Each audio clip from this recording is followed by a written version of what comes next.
Assalamualaikum warahmatullahi wabarakatuh. Salam rahayu, salam sehat, salam semangat. Oke, semoga sobat-sobat Dek selalu dalam keadaan sehat, walafiat, rezekinya lancar, selalu berbahagia dan selalu tetap semangat. Dan khusus untuk subscriber Kibrit Dekadil dan yang sudah selalu mendukung channel Kibrit Dekadil, selalu Kibrit Dekadil doakan setiap harinya. Insya Allah semuanya lancar, sehat walafiat. Oke, di sini kembali lagi dengan solo podcast Kibrit Dekadil atau single podcast. Di sini Kibrit mau menjawab pertanyaan dari sobat-sobat Bidek. Jadi pertanyaan tersebut datang dari WA atau email atau komen atau mungkin saat bertemu Kibrit Dekadil. Jadi pertanyaan itu Kibrit ambil satu pertanyaan yang hampir mirip dan Kibrit buat videonya.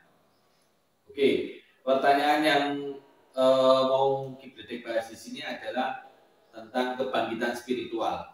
Apakah kebangkitan spiritual itu dilalui setelah kita mengalami cobaan yang begitu berat atau cobaan yang bertubi-tubi?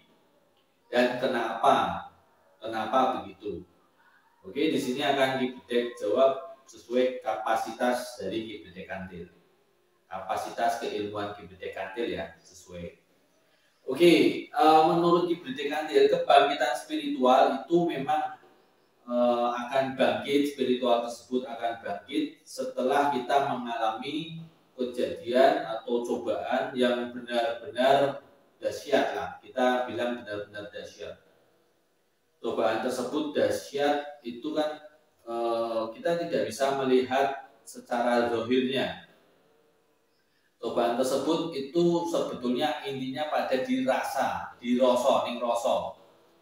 Jadi mungkin setiap orang akan mengalami cobaan yang berbeda-beda secara zahirnya, secara kasat matanya itu mungkin berbeda-beda. Tapi secara rasa, secara rosone ini sama. Rasanya itu benar-benar dihancurkan sehancur-hancurnya.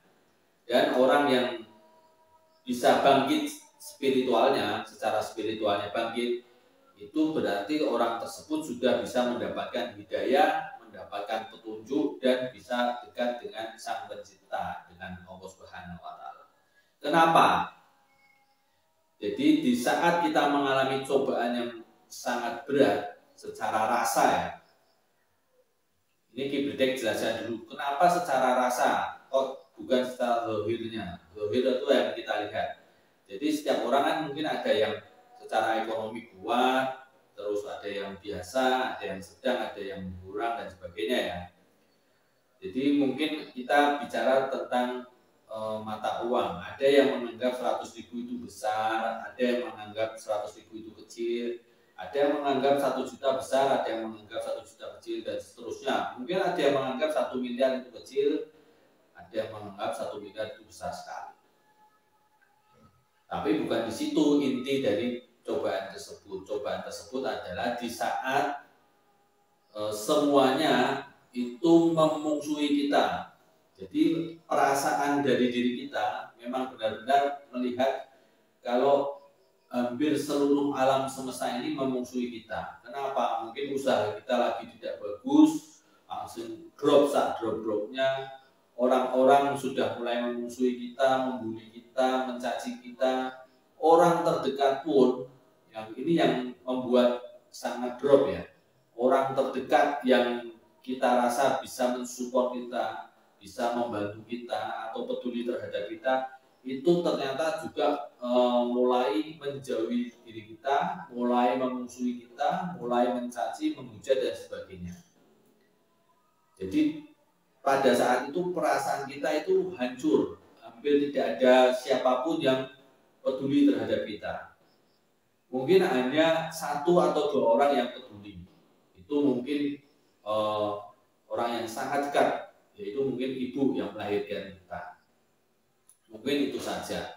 Selain itu tidak ada apalagi kalau sudah yatim piatu, sudah posisi umurnya sudah, kalau umurnya sudah mungkin sudah dewasa, mungkin kan bapak ibu mungkin ada yang sudah tidak ada, itu kan terasa sekali. Jadi hampir tidak ada manusia yang peduli terhadap dirinya.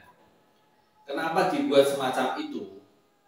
Karena Sang Pencipta Allah Subhanahu wa Ta'ala itu ingin diri kita itu yakin, tahu, ngerti, ngeh kalau sebetulnya yang harus kita tuju itu hanya Allah Subhanahu wa Ta'ala. Yang kita cari itu hanya Allah Subhanahu wa Ta'ala. Karena apa? Karena yang peduli terhadap diri kita ya Allah Subhanahu wa Ta'ala, yang mencintai diri kita ya Allah Subhanahu wa Ta'ala, yang mencukupi terus membuat kita ada, membuat kita semacam ini, yaitu semua Allah Subhanahu wa Ta'ala. Karena tidak ada kekuatan selain kekuatan dari Sang Pencipta, kekuatan dari Allah Subhanahu wa Ta'ala. Jadi intinya memang Allah Subhanahu wa Ta'ala itu ingin diri kita itu dekat dengannya, bukan arti dekat karena ada maunya ya. Karena itu kita memang dipaksa untuk dekat dengannya, kita dipaksa untuk langsung mengerti, ngeh itu berarti sudah paham, benar-benar paham, benar-benar memahami, ngeh gitu. Jadi kalau orang sudah spiritualnya bangkit, berarti dia sebenarnya mendapatkan hidayah, itu yang sangat berharga. Jadi kebangkitan spiritual memang dilalui didapatkan setelah kita mengalami banyak sekali ujian. Sebetulnya hal semacam ini kalau kalian membaca kitab-kitab itu banyak sekali kejadian yang oleh para nabi, para wali Allah itu memang di saat nanti mereka mengalami semacam itu semua. Jadi dihina semua, nanti dirasa semuanya itu memusuhi diri kita ya. Jadi perasaannya kita dimusuhi oleh semua orang, dimusuhi oleh mungkin alam semesta juga mulai ikut memusuhi diri kita. Jadi kita merasa tidak memiliki siapa-siapa. Jadi kita hanya sebatang kara. Kalau kita tidak kuat, kalau mental kita tidak kuat, biasa. Jadi kebangkitan spiritual sama putus asa itu tipis bedanya. Kalau tidak kuat ya mungkin kita akan mengakhiri hidup dan sebagainya, hal-hal yang mungkin dilarang oleh agama.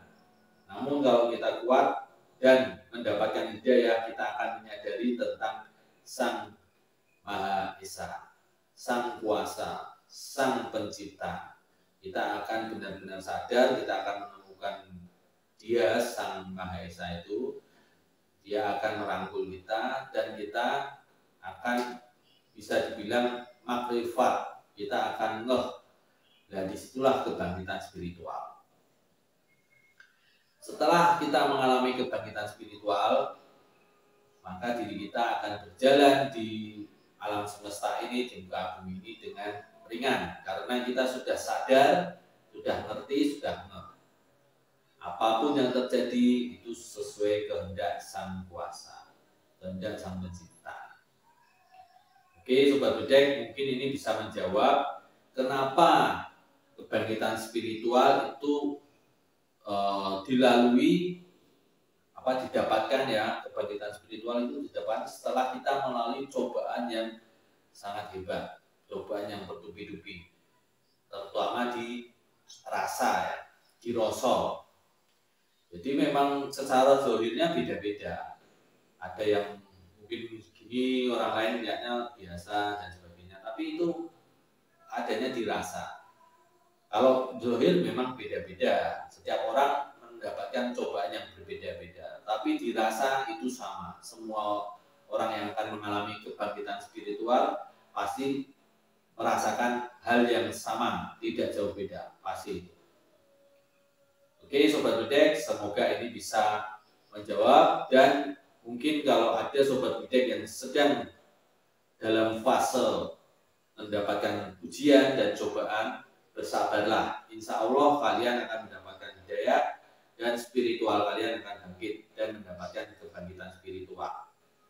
Oke, wassalamualaikum warahmatullahi wabarakatuh. Salam rahayu, salam sehat, salam semangat.